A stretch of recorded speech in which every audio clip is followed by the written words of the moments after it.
મારું નામ સુરેશભાઈ પુંજાભાઈ સોલંકી. હા, મારું નામ નાતીબેન છે. મારી ઉંમર 46 વર્ષ છે.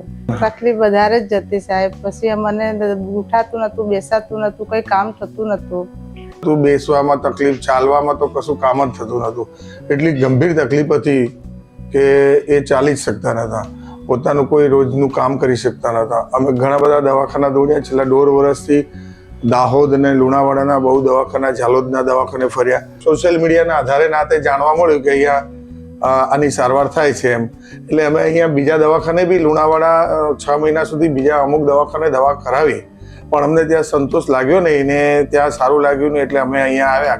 પછી અહીંયા આવ્યા એટલે સાહેબ જોડેથી દવા ચલાવી. સાહેબ કે જો દવાથી આપણે રાહત થઈ જાય તો આપણે ઓપરેશન કરવું નથી, કેમ કે તેમની ઉંમર ઓછી છે, એના હિસાબે આપણે ઓપરેશન નથી કરવું. પછી અમે સાહેબ જોડે 4-5 મહિના દવા ચલાવી.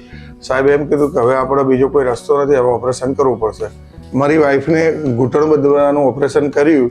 ઓપરેશન સારી રીતે સક્સેસફુલ થઈ ગયું અને 24 કલાક થયા નથી અને એમને ચાલતા કરી દીધા છે સાહેબે. તો મને 24 કલાકમાં મને ચાલતી કરી દીધી. હમણાં સુધી મને સારું જ છે. બાપાશ્રીનું નામ છે અને બધા સ્ટાફના બહુ આભાર છે.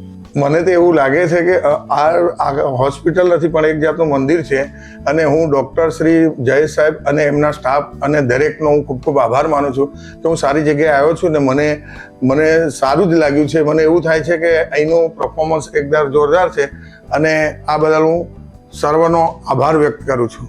મારા પત્નીને જે તકલીફ હતી, ઘૂંટણની તકલીફ, એવી અન્ય કોઈને તકલીફ હોય તો મારી એક જ સલાહ છે કે બાપાશ્રી હોસ્પિટલમાં જઈ અને ઓપરેશન કરાવવા જેવું હોય તો કરાવી જ દેવું. સાહેબની સૂચના મુજબ ઓપરેશન કરાવી જ દેવું એમ. આ ઉપરાંત બી આ 7 તારીખે એક મારા મિત્ર છે મોમેડન, એમના પત્નીને બી મેં અહીંયા રિફર કરીને 7 તારીખે એમનું સક્સેસફુલ ઓપરેશન થઈ ગયું છે. એમને હવે કમ્પ્લીટ થઈ ગયું છે. હવે એમને 15 દિવસ પછી એમના ટાંકા ખુલી જશે.